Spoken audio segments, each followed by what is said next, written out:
అధ్యక్ష, రాష్ట్రంలో ఆర్థికంగా వెనుకబడిన వర్గాల అభివృద్ధి మరియు సంక్షేమ లక్ష్యంగా గౌరవ ముఖ్యమంత్రి వర్యులు శ్రీ నారా చంద్రబాబు నాయుడు గారి నాయకత్వంలో ఎన్డీఏ కూటమి ప్రభుత్వం కృషి చేస్తుందని చెప్పడానికి నేను చాలా గర్విస్తున్నాను అధ్యక్ష. అలాగే తెలుగుదేశం పార్టీ అధికారం చేపట్టిన ప్రతిసారి సమాజంలో ఉన్న వర్గాల్లో ఉన్న పేదలు, నిస్సహాయులు, దివ్యాంగులు, ఒంటరి మహిళలు, వివిధ చేతివృత్తి పనివారు వారి కనీస అవసరాలు తీర్చుకున్నట్టుగా వేరొకరిపై ఆధారపడకుండా అందరితో పాటు గౌరవంగా బతికేందుకు పెద్ద ఎత్తున సామాజిక భద్రత కార్యక్రమంలో ప్రవేశపెట్టిన పథకం పెన్షన్.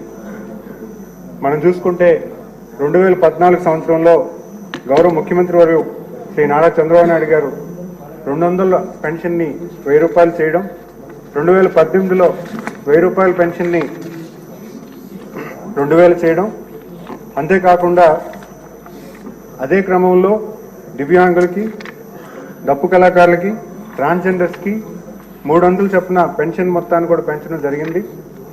మరి గత ప్రభుత్వం ఎలక్షన్ ప్రామిస్లో 2000 నుంచి 3000 చేస్తానని మాటిస్తూ ప్రభుత్వం ఏర్పడిన వెంటనే 3000 చేయడానికి 5 సంవత్సరాలు పట్టింది అధ్యక్ష. ప్రతి సంవత్సరం 250 పెంచుకుంటూ 3000 చేసి వాళ్ళ తాలూకా ఎలక్షన్ ప్రామిస్ నిలబెట్టామని చెప్పుకునే పరిస్థితి గత ప్రభుత్వం ఉంది అధ్యక్ష.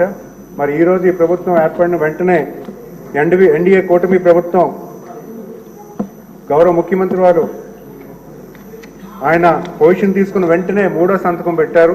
అది కూడా పెన్షన్ పెంపు పైన 3000 నుంచి 4000 రూపాయలు పెంచడమే కాకుండా రెట్రోస్పెక్టివ్గా ఏప్రిల్ 1 నుంచి దీన్ని అమలు చేస్తామని చెప్పి ఇవ్వాల్సిన 1000 రూపాయలు అదనపు 1000 రూపాయలు 3 నెలల్ని 3000 ప్లస్ 4000 రూపాయలు జూలై 1వ తారీఖున ఇవ్వడం జరిగింది అధ్యక్ష.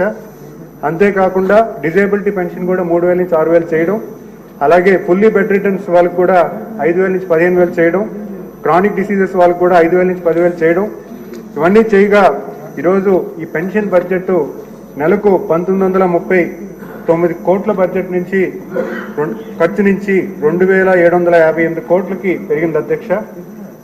సంవత్సరానికి వార్షికోత్సవ బడ్జెట్ 23,272 కోట్ల నుంచి 33,000 కోట్లకి సుమారు బడ్జెట్ పెరగడం జరిగింది అధ్యక్ష. అయితే ఇంత మొత్తాన్ని పెన్షన్ని ప్రభుత్వం ఏర్పడిన వెంటనే అమలు చేయడం, అది కూడా మొదటి 2 రోజుల్లోనే సచివాలయ వార్డు మరియు గ్రామ మరియు వార్డు సచివాలయ వ్యవస్థతో డిస్ట్రిబ్యూట్ 99% పైగా పంచడం, ఇవన్నీ కూడా ఈ ప్రభుత్వం తాలూకా సక్సెస్ అని నేను తెలియజేసుకుంటున్నాను అధ్యక్ష. అంతేకాకుండా ప్రతి నెల 1వ తారీఖున పేదల దినోత్సవాన్ని ప్రతి కాన్స్టిట్యున్సీలో శాసనసభ్యులు, మంత్రులు, అలాగే గౌరవ ముఖ్యమంత్రి వారు కూడా ఒక గ్రామం స్టేట్లో ఎంచుకొని పెద్ద ఎత్తున పెన్షన్ కార్యక్రమంలో పాల్గొనడం, అలాగే ఆ గ్రామాల్లో ఉన్న సమస్యలు తెలుసుకొని ప్రాబ్లం సాల్వ్ చేసే విధంగా ఈ ప్రోగ్రాం చేయడం అనేది అందరం కూడా అభినందిస్తున్నారు అధ్యక్ష. మరి ఈరోజు శాసనసభ్యులు అడిగినటువంటి వంశీకృష్ణ గారు యాదవ్ గారు, అలాగే సింధూరారెడ్డి గారు, మరి మన శాసనసభ్యురాలు సోదరి అడిగినట్టుగా పెన్షన్ ఎలిజిబిలిటీ మీద పెద్ద ఎక్సైజ్ ఉంది అధ్యక్ష. అది కొత్త పెన్షన్స్ అనేవి మేము అంటే ఎగ్జిస్టింగ్ పెన్షన్స్లో 3 లక్షల పెన్షన్స్ డిస్క్వాలిఫై ఉన్నాయి అధ్యక్ష. అలాగే కొత్త పెన్షన్స్ కూడా 2.5 lakhs కొత్త పెన్షన్స్ ఉన్నాయి అధ్యక్ష. దానికి మేము కార్యాచరణ చేస్తున్నాము. దానికి పూర్తి స్థాయిలో మాకు గౌరవ ముఖ్యమంత్రి వాళ్ళు ఆదేశాల మేరకు ఎలిజిబిలిటీ ఉన్న ప్రతి ఒక్కరిని కూడా కవర్ చేసే పరిస్థితి మేము కల్పిస్తున్నాం అధ్యక్ష. ఈ సభకి మరి ఈ సభ ద్వారా ప్రజలకి మేము తెలియజేస్తుంది ఏంటంటే ప్రతి ఒక్కరూ కూడా ఎవరైతే ఎలిజిబిలిటీ ఉన్నారో వాళ్ళందరికీ కూడా ఇచ్చే పరిస్థితి మేము కల్పిస్తున్నాం అధ్యక్ష. అంతేకాకుండా ఈ 3 నెలల ఎరియర్ పేమెంట్స్ కూడా చాలా శాసనసభ్యులు మాకు తెలియజేశారు. అది కూడా వచ్చే నెల నుంచి కూడా చేసే పరిస్థితి కనిపిస్తుంది అధ్యక్ష. అంతేకాకుండా సార్ ఎలిజిబిలిటీ ఉన్న వారికి గవర్నమెంట్ ఇవ్వడానికి సిద్ధంగా ఉన్నారు, ఓకే. ఎలిజిబిలిటీ లేని వారికి పెన్షన్లు ఇస్తున్నారు, అది కూడా అవి కొన్ని వేలలో ఉన్నాయి. దాన్ని రిమూవ్ చేస్తే న్యాయం జరుగుతుంది. తర్వాత 2 వికలాంగులు పెన్షన్లు ఇస్తున్నారు, ఓకే, మంచిది. కానీ కొంతమంది డాక్టర్స్ వికలాంగులు కాకపోయినా సర్టిఫికెట్లు ఇచ్చి పెన్షన్ తీసుకున్నారు. దాన్ని కంట్రోల్ చేయాల్సిన బాధ్యత ప్రభుత్వం మీద ఉంది, మీ డిపార్ట్మెంట్ మీద ఉంది. సార్, సుమారు 8 లక్షల డిజేబిలిటీ పెన్షన్స్ ఉన్నాయి అధ్యక్ష.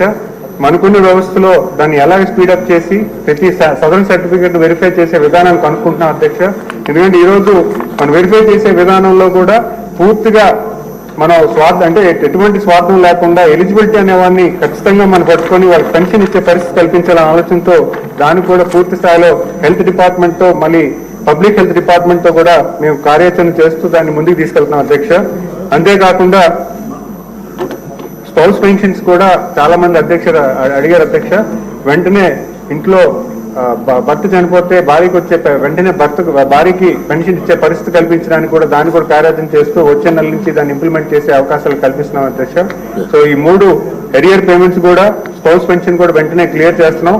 అలాగే కొత్త పెన్షన్స్ కూడా మేము ఒక కార్యాచరణ చేస్తూ వీలైనంత వేగంగా దాన్ని ముందుకు తీసుకెళ్లే పరిస్థితి చేస్తామని ఈ సభ ద్వారా తెలియజేస్తున్నాం అధ్యక్ష. 158 హెల్త్ మినిస్టర్.